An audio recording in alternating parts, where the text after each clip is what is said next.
Então, pessoal, na aula de hoje a gente vai iniciar o estudo do capítulo 2 do livro, tá? Inclusive, esses slides já estão na plataforma Teams. Então, a gente vai iniciar o estudo do capítulo 2, que é o estudo da transformada Z, né? E como muitas coisas que aconteciam no tempo contínuo, como a convolução, né? Que aconteceu, que vocês estudaram os sinais e sistemas, vocês estudaram também convolução em DSP, né? Aí, por exemplo, em sinais e sistemas, vocês estudaram como resolver equações diferenciais, né? Em DSP a gente está vendo, né, como resolver equações a diferenças, né? Aí, da mesma forma, né, que em sinais e sistemas vocês tinham equações diferenciais, que eram equações do tipo dy, t, dt, né? No tempo contínuo, que era para o tempo contínuo, e vocês usavam o quê? A transformada de Laplace para resolver essas equações diferenciais, né? Que era aquele Szinho, aí você tinha h de S, né? Quando você multiplicava por S era uma derivada, né? Quando você dividia por S era integral, né? Vocês lembram disso? Uhum. Em DSP vocês vão ter a mesma coisa, né? Quando vocês vão ter uma equação a diferenças, né? Ao invés de você ter derivada de y de t em relação a dt, vocês vão ter uma equação de diferença que vai ser sempre assim, né? Y de n menos 1 ou y de n mais 1, tá? O seu n vai ser discreto e você vai utilizar, ao invés de você utilizar a transformada de Laplace, a gente vai usar o quê? A transformada z para resolver equações a diferenças, tá? Ou seja, enquanto a transformada de Laplace era usada no tempo contínuo para resolver equações diferenciais, agora a gente vai utilizar a transformada z no tempo discreto para resolver equações a diferenças. Aí, da mesma forma, né, no tempo discreto, a gente tinha, né, a gente dividia por z, por exemplo, no caso da integral, aí no caso do tempo discreto, né, a gente vai dividir por z quando se tiver um atraso. Aí, no caso do tempo discreto, quando era uma derivada, né, você multiplicava por S. No caso discreto, quando você tem um sinal adiantado, você vai multiplicar por Z. Então, tem várias semelhanças, né? Aí, por exemplo, vocês vão lembrar disso também, né, que no caso do tempo contínuo, né, vocês lembram que a convolução no domínio do tempo era o produto das transformadas de Laplace? Vocês lembram disso?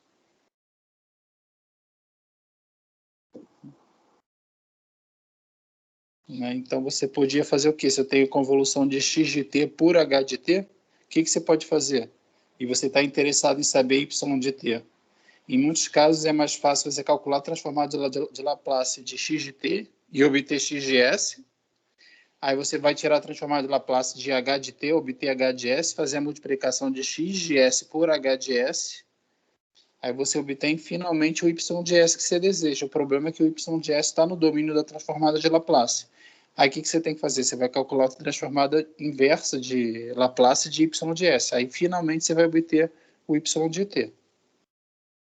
No tempo discreto é a mesma coisa. Se você está fazendo a convolução da sequência x de n com h de n para obter y de n, você pode fazer o quê? Você vai obter o x de z calculando a transformada z de x de n.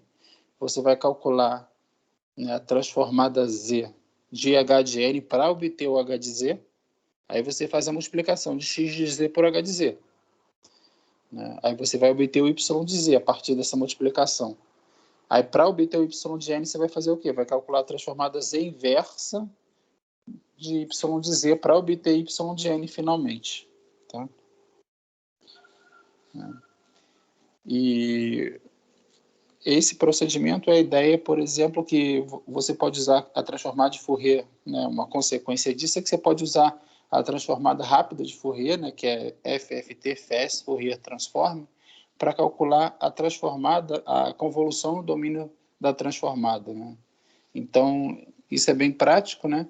Que em termos de complexidade computacional, é mais simples você fazer essa convolução, por exemplo, utilizando uma FFT, através da multiplicação das transformadas, do que fazer a convolução propriamente no domínio do tempo, tá? Aí, novamente, no caso da transformada de Laplace, você tinha uma transformada desse tipo, né? X de S igual a integral de x de t vezes E menos S de t d de t. Por outro lado, a transformada z vai ser o quê? x de z, que é igual ao somatório de x de k vezes z de menos k. Tá? Então, você vê que elas são um pouquinho similares, né?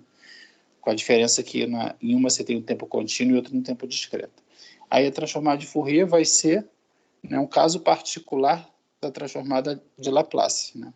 Aí o caso particular da transformada de Laplace, você vê que o Szinho da transformada de Laplace é o sigma mais j ômega. Aí no caso da transformada de Fourier, é o caso particular em que o sigma é igual a zero, né? Aí a transformada Z, também nós descrevemos o plano complexo inteiro, tá vendo? Só que na forma polar. Vai ser o Zzinho é o R vezes E de EJ ômega, né? Aí, no caso específico da transformada de Fourier, a gente vai ter que o Rzinho vai ser igual a 1. Tá? Alguma dúvida até aqui, pessoal? Tudo tranquilo? Tranquilo. Aí, por exemplo, vocês devem lembrar de vocês consultarem, né, alguma tabela para saber o valor de algumas transformadas de Laplace, né? Aí vocês tinham, por exemplo, a transformada de Laplace do degrau unitário, tá? No caso contínuo, era 1 sobre S. Aí também para o degrau unitário, né, só que discreto, o de N, né, a gente vai ter também uma transformada Z, que vai ser o Z dividido por Z menos 1. Aí, por exemplo, a transformada de Laplace do impulso era 1, né? Aí a transformada de Z do impulso unitário discreto também vai ser 1. Aí a transformada Z do impulso atrasado vai ser o quê? Vai ser Z elevado a menos K. A gente, inclusive, vai calcular isso hoje. Aí a transformada Z do impulso atrasado era o quê? E menos K vezes T de S. Tá? Então, você tem uma tabelinha que você pode consultar para fazer esse cálculo da transformada de Laplace para diferentes sinais, né? E para também fazer a transformada Z de diferentes sinais no tempo discreto. Tá? Então, para começar nosso estudo aqui da transformada de Laplace, da transformada Z, né, eu quero que vocês façam o seguinte para mim, por favor. Imagina a seguinte situação, que eu quero que vocês calculem o y de n, pessoal, tá vendo? Qual o y de n? Quando eu tenho um sistema linear invariante no tempo que possui resposta ao impulso h de n, tá? Só que eu coloco na entrada desse sistema, tá? Então, eu coloco na entrada desse sistema uma exponencial, tá? Que é x de n, que é igual a z elevado a n. Aí eu quero saber qual é a saída. Aí vocês têm que fazer essa convolução para mim. Calcula para mim, por favor. Eu coloco uma exponencial na entrada, que é z elevado a n, e eu obtenho na saída, quer dizer, eu convoluo x, esse x de n, com um filtro que possui resposta ao impulso h de n, eu quero saber qual é a saída. Façam, vou dar uns 3 minutinhos para vocês fazerem isso, por favor.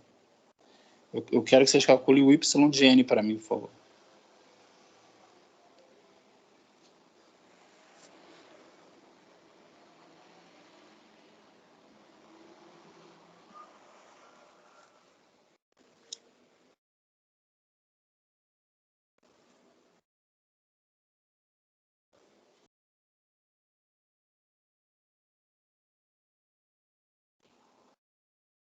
Se tiver alguma dúvida, aí é só fala.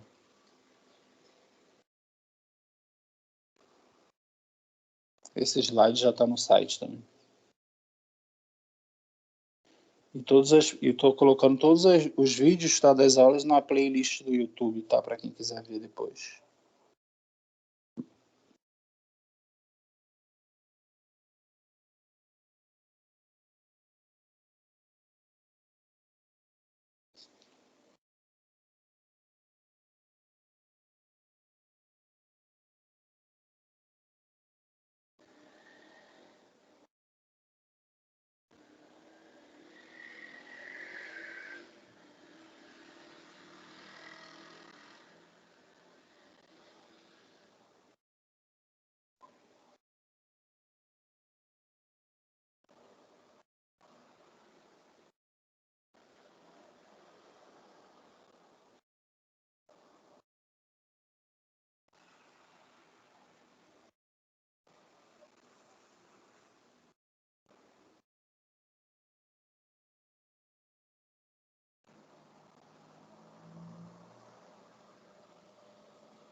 Quem não está com dúvida de fazer isso, pessoal, dá uma estudada forte aí, que isso aqui eu já falei várias vezes no curso, tá?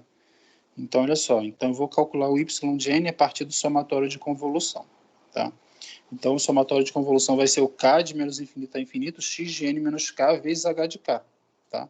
Só que eu falei para vocês que meu x de n, né, é igual ao quê? É igual a z de elevado a n. Então, meu x de n menos k vai ser o quê, pessoal? Vai ser z elevado ao quê? N menos k. Tá? Só que o z elevado a n menos k é o z de n vezes z de menos k. Tá? Aí eu posso, então, jogar esse z de elevado a n para fora porque ele não depende de k. Então, meu y de n vai ser o quê? Vai ser o z de n, tá? Multiplicado por um número complexo aqui, tá vendo? Então é interessante, por quê? Porque eu coloquei uma exponencial complexa z de n na entrada do sistema e obtive na saída a mesma exponencial complexa, simplesmente multiplicado por uma constante. Aí essa constante eu vou chamar de h de z, tá? Esse h de z vai ser o quê, pessoal? É a própria definição da transformada z da resposta ao impulso do filtro, tá? Então, olha só. Isso é, na saída, eu vou ter a mesma exponencial complexa z de n, porém multiplicada pelo valor complexo h de z. Esse h de z vai ser a transformada, é a definição da transformada z de uma sequência, tá? Alguma dúvida aí, pessoal, nesse desenvolvimento que eu fiz?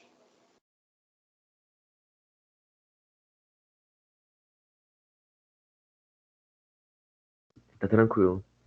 Então, o que que significa, pessoal? Significa que se eu coloco uma exponencial complexa na entrada do sistema, na saída eu vou ter a mesma exponencial complexa. A diferença é que ela vai poder estar amplificada ou, né, atenuada por um número complexo h de z só. Tá? E outro detalhe aqui, pessoal. Vocês lembram que... Só um segundo aqui.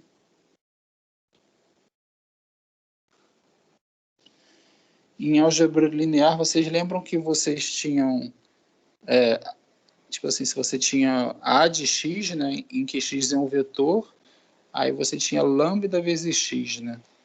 Ou seja, aí a gente chamava x de autovetor, ou seja, se você multiplica uma matriz pelo vetor x e você obtém na saída esse mesmo vetor x, só que multiplicado por uma constante, aí a gente chama esse x de autovetor, né? E o lambda de alto valor. Vocês lembram de alguma coisa do tipo? AX é igual a lambda x, ou seja, o que isso significa? Se você, né, se você multiplica o vetor x por uma matriz, você obtém na saída o mesmo vetor x, ou seja, ele não está modificando o vetor x. Simplesmente o vetor x ele vai estar o quê? Ele vai estar sendo atenuado, né, ou amplificado, tudo bem? Aí, se vocês observarem, nesse caso aqui, acontece alguma coisa bem parecida, né? Porque eu coloco na entrada do meu sistema uma exponencial complexa, tá? Né? Aí, na saída, eu vou obter o quê, pessoal? Eu vou obter a mesma exponencial complexa, z de n, só que multiplicada novamente por uma constante lambda. Aí, a gente também chama que esse z de n vai ser uma autofunção, tá? Do meu sistema. Por quê? Porque se eu, como se fosse um autovetor, tá vendo? Porque se eu coloco na entrada dele, eu tenho na saída o mesmo vetor, só que ele vai estar simplesmente multiplicado por uma constante. Aí no nosso caso específico aqui, essa constante vai ser o quê? Vai ser o h de z, que é a transformada z dessa resposta ao impulso, tá? Que é o h de k vezes z elevado a menos k. Tudo bem, pessoal? Alguma dúvida até aqui? Deu para seguir tudo?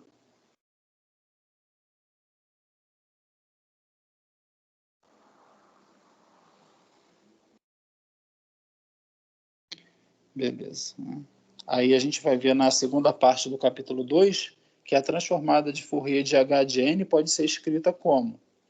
Como h de e de j ômega k de menos infinito a infinito de h de k vezes e menos j ômega k. Aí, ou seja, né, o h de z, que era escrito assim, né?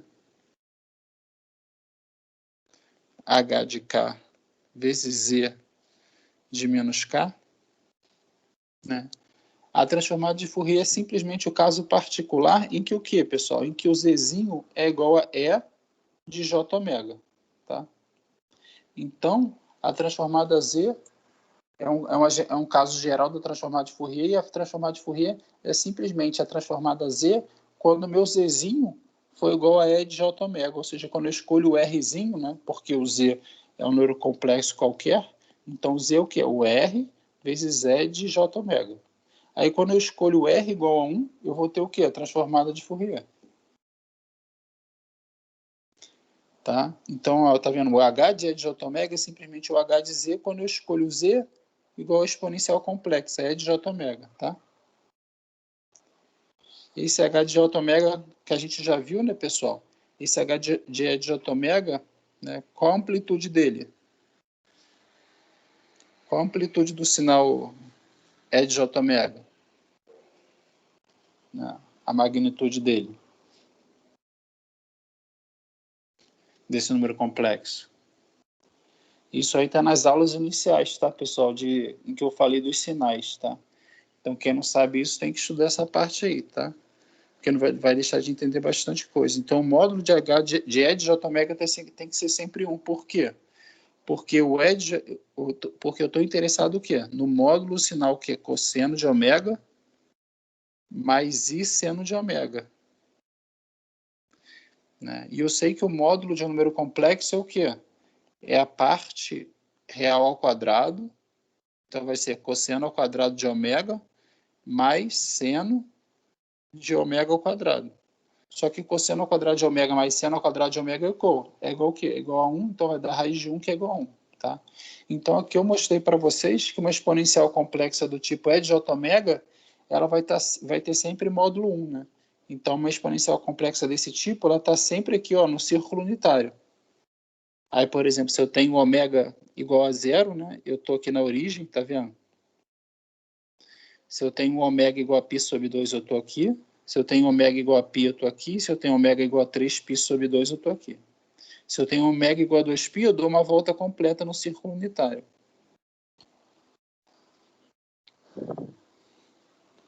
Sem dúvidas também, pessoal? Tudo tranquilo? Tranquilo, Guilherme. Então, aí tentem fazer essa pergunta que eu coloquei aqui, ó. Qual a saída do filtro H de N quando eu coloco x de N na entrada? E o meu x de N é uma exponencial complexa, E de J ômega 0N.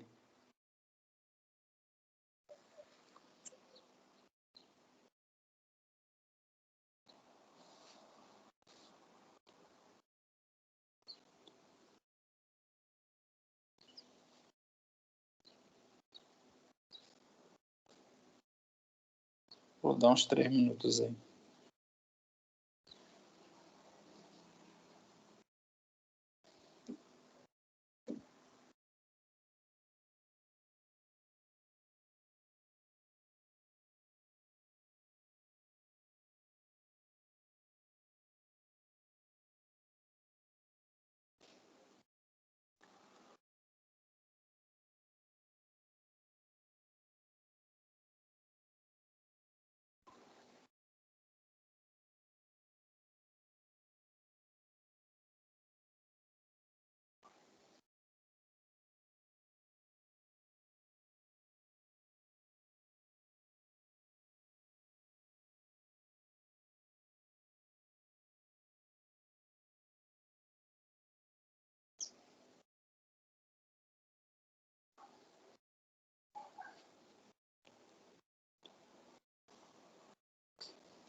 Quero saber qual a saída Y de N.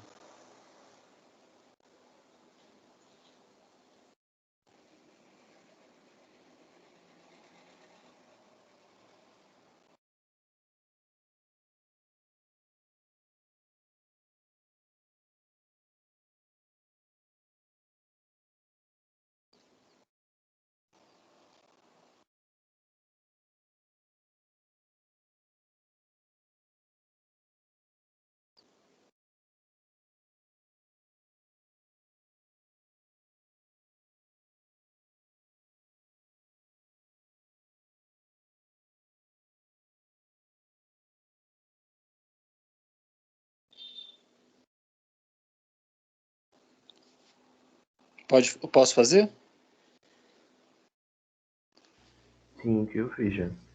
Então vai dar o y de n e a gente faz o mesmo procedimento, tá vendo? Então o somatório é o x de n menos k vezes h de k, né? Aí o meu x de n menos k aqui vai ficar como, pessoal? Vai ficar E de j ômega 0 n menos k.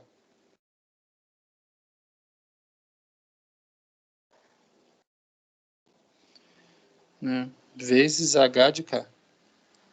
Aí, então, da mesma forma, eu consigo jogar para fora o E de j ômega 0 n. Ó. E de j ômega 0 n. Aí aqui dentro eu vou ficar o quê, pessoal? Eu vou ficar com h de... Desculpa. Aqui eu vou ficar com somatório, né, de k menos infinito até infinito, de h de k vezes o quê? Vezes E menos j ômega 0 k. Tá? Então, se eu coloco uma exponencial na entrada, novamente, né, eu tenho uma exponencial na saída, só que multiplicada por um valor complexo. Só que esse valor complexo vai ser exatamente o quê? Vai ser exatamente a transformada de Fourier, o h de E de j ômega, né, da resposta ao impulso do filtro, que é o h de n. Tá? Então, se eu coloco uma exponencial complexa na entrada, na saída eu tenho a mesma exponencial complexa, só que multiplicada por uma constante. Essa constante vai ser o quê? Vai ser o h de E de j ômega. H de E de j ômega. Beleza? Então, vamos ver alguns exemplos aí. Aí eu pergunto para vocês, qual a transformada Z do impulso unitário, pessoal? Calculem aí para mim, por favor.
Me avisa aí quando eu puder fazer.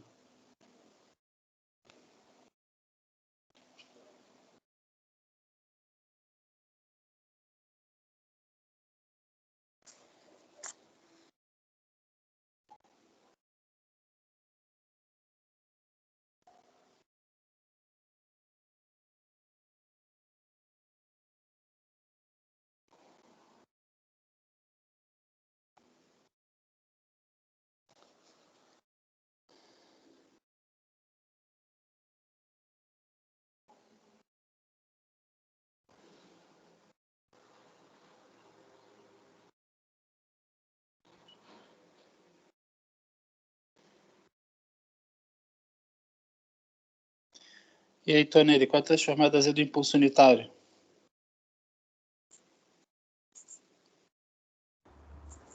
Vai ser o x de n com somatório do impulso.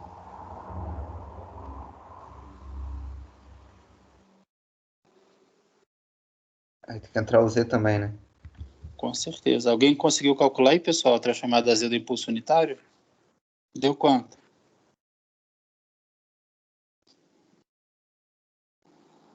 Isso é molezinha, pessoal. É um bom exercício para que podia cair na prova. Quer dizer, sem, depois de você ver, fica fácil. Né?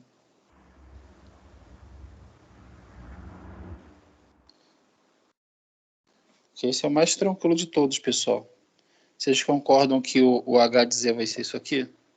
Eu vou chamar de x de z, né? Então, meu x de n vai ser o quê, pessoal? Meu x de n vai ser delta de n, correto? Então, vai ficar o quê? X de z, que é igual ao somatório, que vai de k igual a menos infinito até infinito, de delta de K vezes Z de menos K, correto? Correto, pessoal? Sim. Para qual valor de K esse somatório é diferente de zero?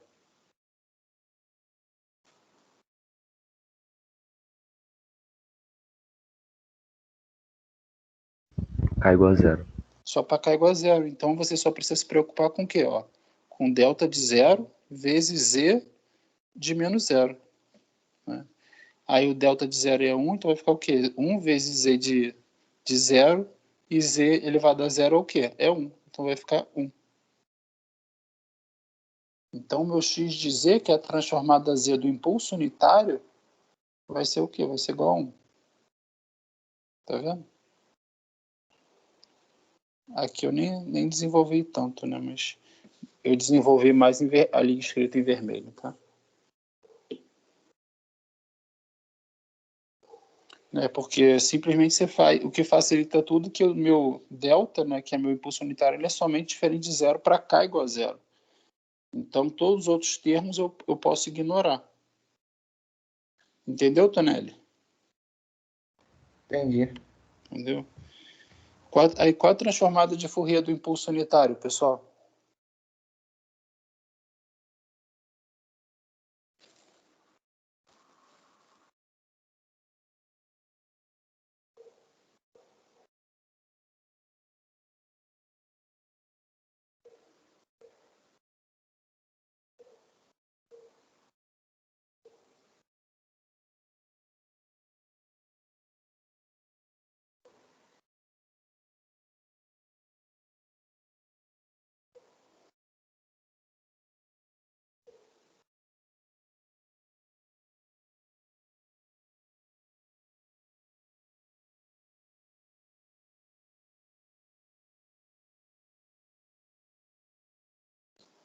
Vai ser a mesma coisa, tá vendo? Vai ser o... Tem duas formas de fazer, né? Eu posso dizer, nesse caso aqui, que o fazer aquilo, tá vendo que o x de j ômega vai ser simplesmente o x de z, onde eu substituo meu z sendo igual a e de j ômega. Só que nesse caso, como é constante igual a 1, aí eu tenho que transformar de Fourier a 1 também, tá? Mas aí fazendo de outra forma, que é utilizando a definição da transformada de Fourier, eu vou ter o quê? Eu vou ter um delta de k, né? Vezes E menos J ômega K. Aí o delta, novamente, só vai ser diferente quando? Quando o K for igual a zero. Então vai ficar delta de zero vezes E menos J, né, ômega zero. Aí vai ficar 1 vezes E menos zero, E elevado a zero, que dá o quê? Que dá 1 também. Então a transformada de Fourier do impulso unitário também é 1.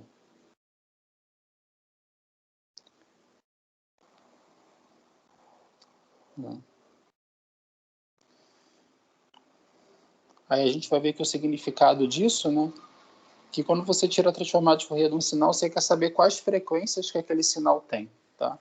Aí, como você está tirando a transformada de Fourier de um sinal, que é, no caso, o impulso unitário, e ele está dizendo que ele é 1 para todas as frequências, isso vai ficar mais claro depois, isso significa que o impulso unitário ele tem todas as frequências, tá? A gente vai ver isso melhor depois. Aí agora, pessoal, qual a transformada Z? Outro exemplo, tá? Qual a transformada Z do impulso unitário atrasado de N0 amostras?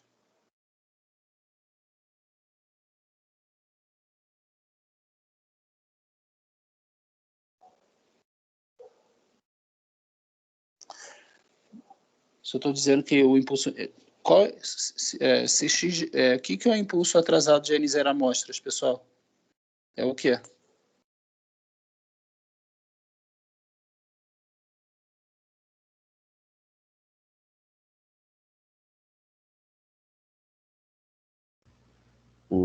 É o delta de n menos n zero. Isso, né? Porque o argumento desse delta ele vai estar sendo igual a zero para qual valor? Para n igual a zero. Para n igual a n0, né? Então você vê que antes o meu impulso estava acontecendo em zero, agora meu impulso ele vai estar acontecendo em quê? Em n0. É por isso que ele está atrasado de n0 amostras, tá? Então qual vai ser o a transformada z, né? O x de z desse sinal aqui que ele está atrasado de n0 amostras?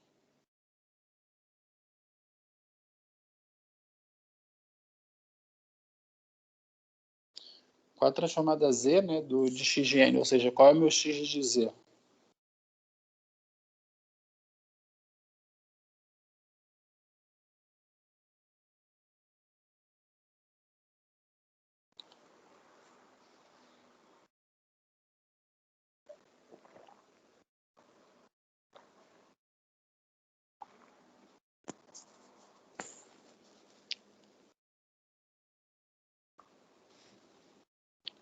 E aí, Tonelli, consegue fazer isso aí? Pensando ainda aqui. Pensa aí. E aí, o Albuquerque, conseguiu fazer isso aí? Deu quanto, x de Z? Eu estou desenvolvendo aqui, ele vai ficar próximo do mesmo caso, né? Só que, em vez de ficar no zero, vai ficar no N0. Eu não sei se dá para avançar mais do que isso. Aí você faz assim, quer ver? Né, que vai ficar x de Z. Ó, x de Z igual a somatório. Aí, mesma coisa, K menos infinito é infinito, né? De delta, tá vendo? N menos N0. Vezes Z de... Né, Z de K. Não, desculpa. É K menos N0, né? E Z de menos K, né? Aí o que acontece? Esse somatório só vai ser novamente, tá vendo? Diferente de zero quando meu K for igual a N0. Uhum. Então, como vai ficar esse termo quando K for igual a N0? Ele vai ficar assim, né? Delta de N0 menos N0 vezes o quê? Vezes Z elevado ao K nesse caso. O K nesse caso é o quê? É N0. Uhum. Então vai ficar o quê? Vai ficar 1 vezes Z de menos N0. Então vai ficar o quê? O x de Z vai ser Z menos N0. Uhum. Tá vendo? Então a transformada Z do impulso atrasado de N0 amostras vai ser o quê? Vai ser Z menos N0. Alguma dúvida, pessoal? Tranquilo. Aí agora, a gente vai falar isso depois com vocês, né? Mas imagina que agora eu pergunto qual é a transformada Z inversa do sinal que possui a transformada Z, né? Tá? E x de Z igual a 1. Ou seja, eu quero saber, pessoal, eu quero fazer a transformada Z inversa, tá? Eu estou dizendo para vocês que eu tenho um sinal que possui transformada Z igual a 1, eu quero saber qual sinal no domínio do tempo, qual xn que possui a transformada Z igual a 1, ou seja, eu quero calcular a transformada Z inversa. Então, a gente vai ver isso com mais detalhes depois, tá? Mas eu já estou começando a mostrar para vocês o método da inspeção, né, que a gente chama. Então, qual o sinal que possui transformada Z, pessoal, igual a 1?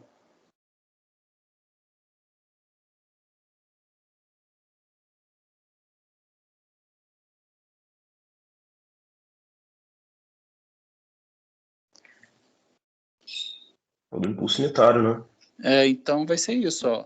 Então, a transformada Z do x de Z igual a 1 vai ser o x de n igual a delta de n menos 1, né? Em vários casos, vai ser mais fácil, ao invés de você pegar uma integral, tá, e calcular a inversa, você simplesmente pensar assim, por exemplo, ao invés de você tem um x de z e você quer calcular a transformada z inversa, tá? Ao invés de você calcular diretamente através de uma integral, qual vai ser fazer a transformada z inversa em x de z, em muitos casos vai ser mais fácil você pensar o seguinte: qual sinal x de n que me gera essa x de z? Aí então a inversa vai ser exatamente aquele x de n, tá? Então, por exemplo, nesse caso aqui, eu estou perguntando para vocês qual a inversa de x de z igual a 1. Aí é mais fácil vocês pensarem o seguinte: poxa, eu sei que a transformada z do impulso vai ser igual ao quê? Vai ser igual a 1. Então, a transformada z inversa de x de z igual a 1 é o quê? É o impulso unitário. Tudo bem, pessoal? Depois que você apagou esse N-1 aí, ficou Aí tudo... tudo bem, né? Tava confundindo, né? Então, pessoal, com a transformada z, mais um exemplo só de z elevada a menos 2. ficou confuso, né? Mas, tá, peraí. Vou botar aqui 4 transformadas em inversa, tá? TZI, né? De Z elevado a menos 2. Ou seja, qual o sinal no domínio, né?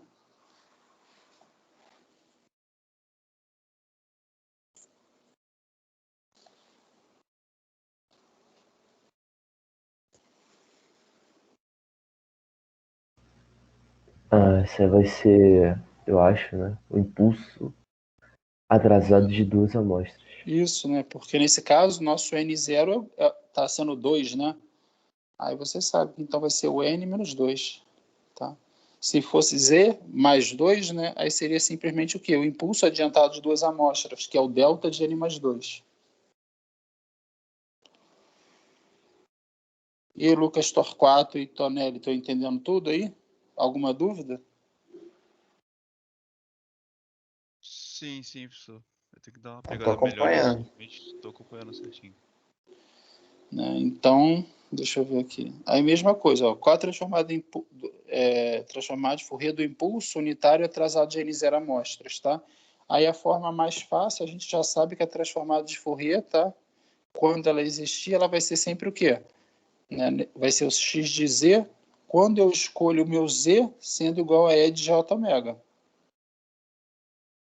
Então, nesse caso aqui, eu já sei que minha transformada de Fourier, nesse caso, vai ser igual ao quê?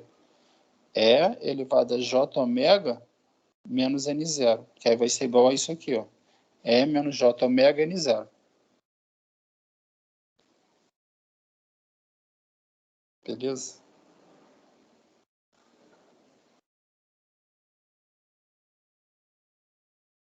Aí isso aqui, esse exemplo foi exatamente o que eu falei, né? A transformada inversa de Z elevado a N menos N0 vai ser exatamente x de N, que é igual a delta, né, de N menos N0.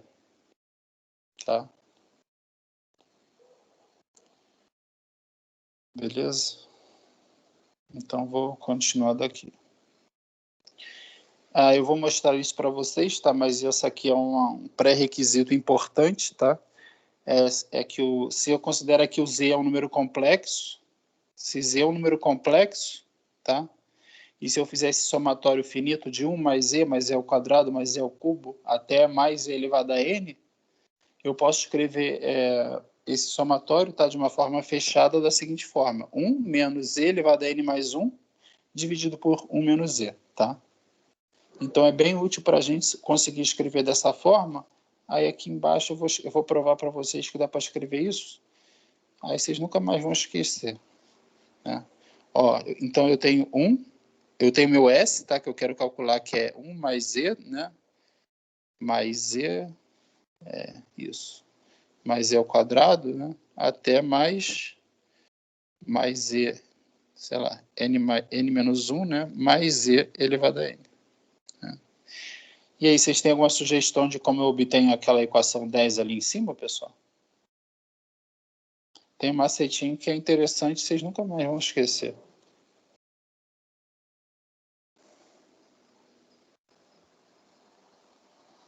Né? Aí, olha só, o que eu posso fazer aqui? Eu posso multiplicar essa equação por menos z, tá?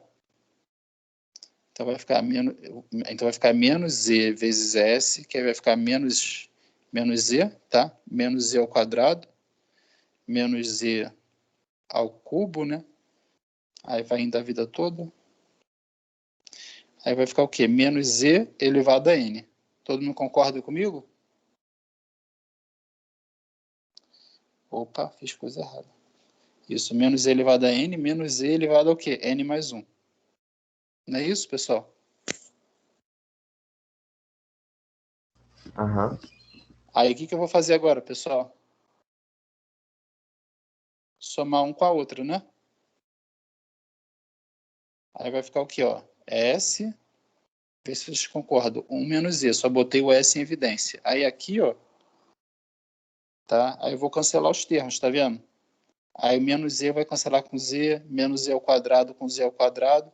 Aí esse menos z elevado a n vai cancelar com esse z de n, tá? Aí vai sobrar o quê? Vai sobrar esse 1, e vai sobrar o menos e elevado a n mais 1. Então, eu vou obter o que em cima? No numerador. Vai ficar 1 menos e elevado a n mais 1. Aí, meu S, eu posso escrever ele como, pessoal? Vai ficar 1 menos e n mais 1 dividido por 1 menos z. Tá?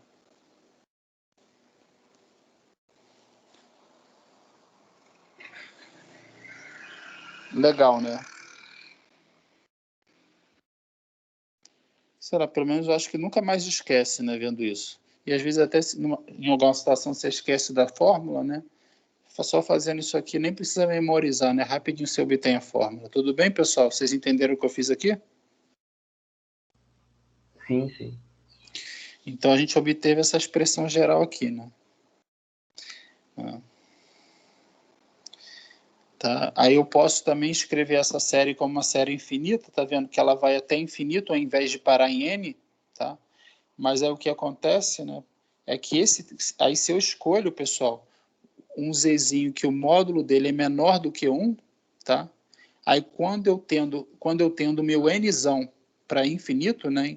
Então se o meu módulo de z é menor do que 1 e eu faço o nzão tender a infinito, o z elevado a infinito vai ser quanto, pessoal? Por exemplo, um exemplo o módulo de z ser menor do que 1 vai ser o quê? Um exemplo, tá? Vai ser z igual a meio, tá? Aí imagine então, como exemplo, tá? Que eu vou ter o quê? Meio elevado a infinito, tá? Então, z, possuindo um módulo menor do que 1 e eu elevando o z a infinito, pessoal, isso vai ficar quanto? Zero. Vai ficar zero, né? Mas isso é verdade para quando, pessoal? Quando o módulo de z for menor do que 1, tá? Aí um exemplo, só para facilitar a ilustração, é o caso em que z, né, foi igual a meio, né? Que aí meio elevado a infinito vai ser o quê? 1 sobre 2, né, elevado a infinito, que aí vai dar zero. Tudo bem, pessoal? Então, é o que eu escrevi aqui, tá vendo? A série geométrica com z, né, que é um número complexo, né, e eu faço esse somatório de 1 mais z ao quadrado, mais z elevado a n até mais infinito, né? Eu posso escrever esse somatório como? Como 1, né, dividido por 1 menos z. Aí aquele termo que eu tinha, que era menos z elevado a n mais 1, né, onde meu n, nesse caso, ele tende a infinito, ele vai ficar o quê? Ele vai se tornar zero. Aí por isso que ele desaparece daqui. Então eu vou ter o quê? Se eu tenho um somatório indo de n igual a zero até infinito, né, eu vou obter 1 dividido por 1 menos z. Mas é importante ver que esse somatório ele só converge para 1 dividido por 1 menos z quando? Quando o módulo de z for menor do que 1. Se o módulo z for maior ou igual a 1, ele vai divergir, né? E para ficar claro, é simplesmente você soma. Imagina que o módulo que o z é 1, né? Ou seja, o módulo de z é igual a 1. Aí vai ficar o quê? Vai divergir, tá vendo? Vai ficar 1 mais 1 mais 1 mais 1 mais 1 mais 1 até infinito. Aí isso vai tender a infinito.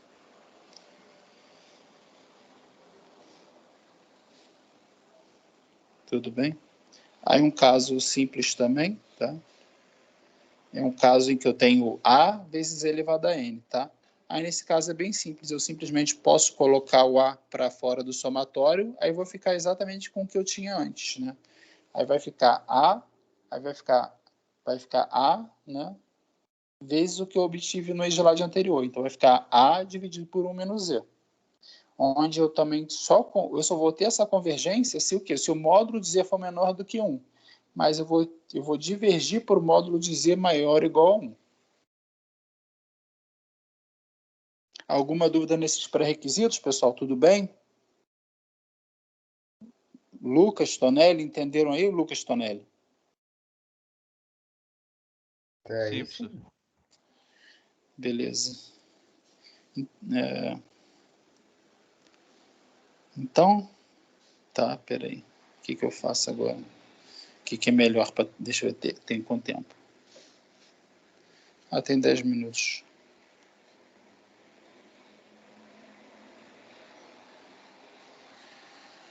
Então, pessoal, qual a transformada Z desse sinal, por favor?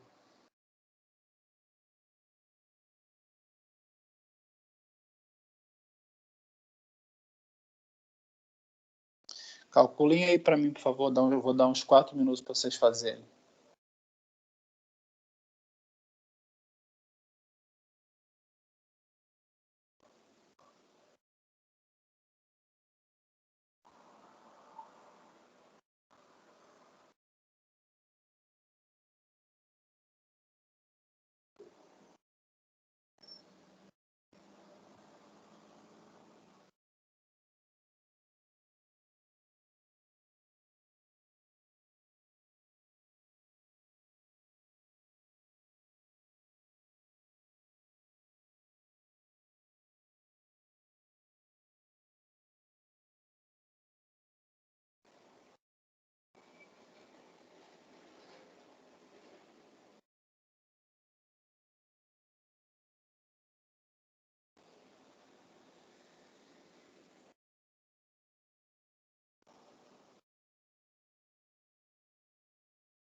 Vocês estão vendo a tela, pessoal? Que às vezes eu acho que o celular saiu aqui.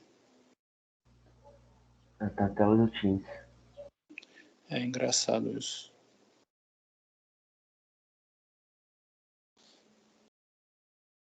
Não saiu a tela. Acho que agora voltou. Agora voltou. Beleza. Se eu fico sem falar o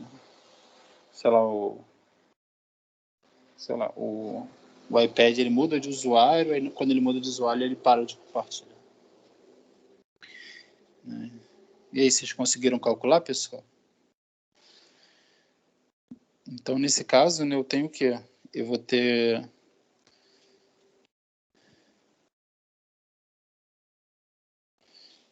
meu x de z vai ser o quê, pessoal?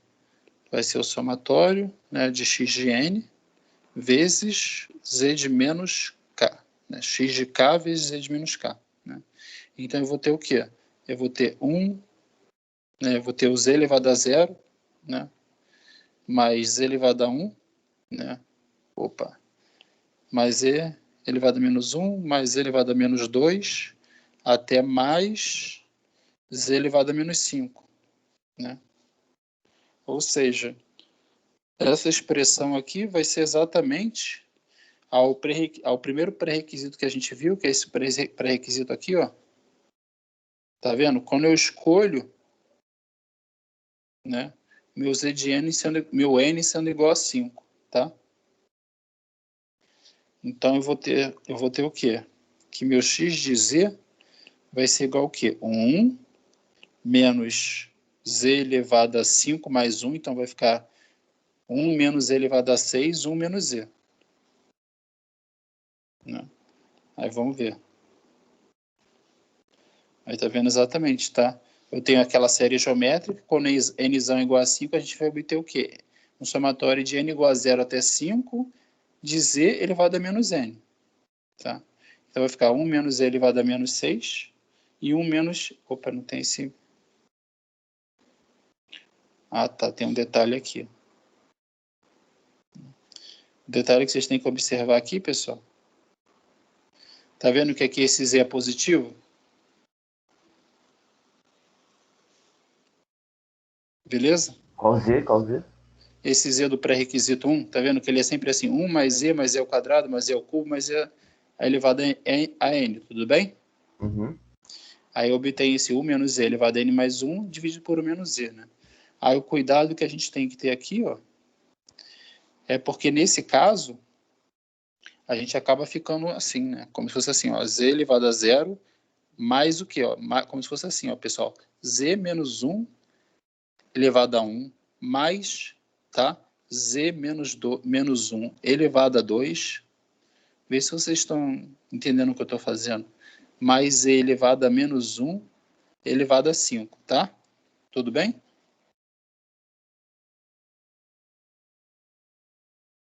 O que eu quero dizer, né, para aplicar diretamente aquela expressão, né, o nosso Z, a gente pode dizer que a gente está trabalhando com Z', né? Em que o nosso Z' é o Z menos 1, tá? Aí ficaria assim, se eu fosse aplicar diretamente aquela expressão, né? 1 menos Z' elevado a 6, né? 1 menos Z', tá? Aí depois eu substituo, se vocês preferirem fazer assim, tá vendo?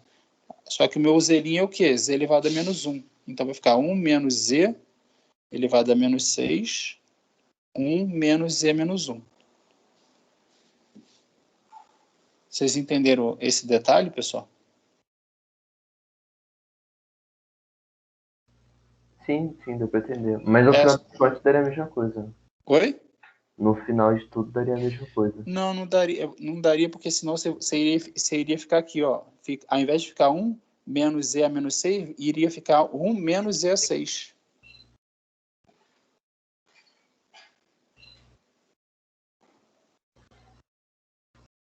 Dividido por 1 menos Z, entendeu? Ao invés de ficar 1 menos Z elevado a menos 6.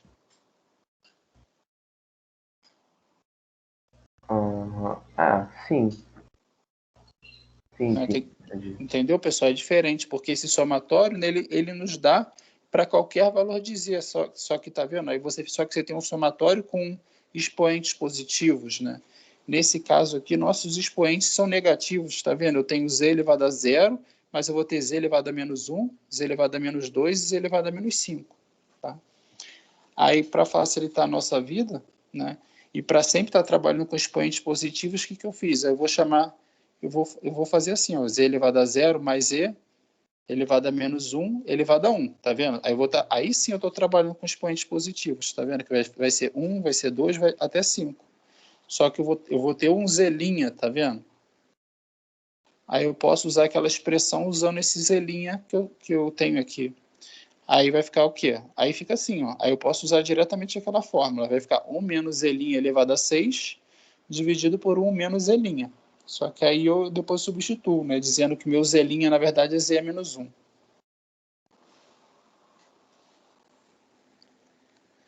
Beleza, pessoal? Alguma dúvida até aqui? Beleza. Tonelli, alguma dúvida aí, Tonelli? Então vai ser sempre elevado a menos 1, aí depois a potência que espera. Isso depende, né? Que se o sinal fosse assim, pessoal, ó, vê se vocês concordam comigo. Se o meu sinal, que eu pedisse para vocês calcularem a transformada Z, se eu dissesse assim que o meu x de n, tá? Na verdade é 1, né, de n maior ou igual a menos 5, tá? E menor ou igual a 0. 0 caso contrário. Aí a transformada Z, né, ficaria como, pessoal? Ficaria assim, né? Ficaria x de n. Vê se vocês concordam que a transformada Z, na verdade, ficaria 1 vezes Z elevado a menos K, né? Só que meu K está indo o quê? De menos 5 a 5. Desculpa, menos 5 a 0. Vocês concordam, pessoal? Sim. Aí, nesse caso, né, meu x de Z vai ficar o quê? Aí sim, ó, nesse caso, meu x de Z vai ficar o quê? Z elevado a 0 vai ficar Z elevado a 5 mais Z elevado a 4 mais Z elevado a 3 mais Z elevado a 2 mais Z elevado a 1 mais 1. Aí sim, nesse caso, eu posso aplicar diretamente aquela fórmula, né? Que vai ficar 1 menos Z elevado a 6, 1 menos Z. Entenderam, pessoal?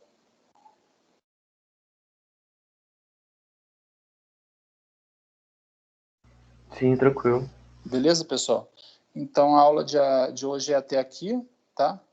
A gente, então, entrou no capítulo 2, aí hoje ou amanhã eu coloco os exercícios do capítulo 1 para vocês, tá? E então a gente está entrando. E esse slide já está lá no Microsoft Teams para quem quiser estudar. Então eu aconselho que vocês façam uma revisão de todo o capítulo 1, especialmente aquele iniciozinho, que eu acho que vocês estão. Vocês precisam dar uma reforçada naquele início lá de sinais e sistemas, tá? Aí deem uma olhada na exponencial complexa, na função cosseno, no período da exponencial complexa e assim por diante, tá? Então, a aula que vem a gente continua daqui, beleza, pessoal? Lembrando, pessoal, que eu falei com vocês, né, que dia 16 é feriado em Petrópolis, né? Aí, no calendário do Cefet Petrópolis, não vai ter aula dia 16, beleza, pessoal? Então, terça-feira que vem não tem aula, tudo bem? Beleza. Beleza. Beleza, pessoal. Então, até quarta-feira que vem. Valeu. Valeu, gente. Valeu, pessoal. Tchau, tchau. Valeu, pessoal. Tchau, tchau. Tchau. Valeu, tchau.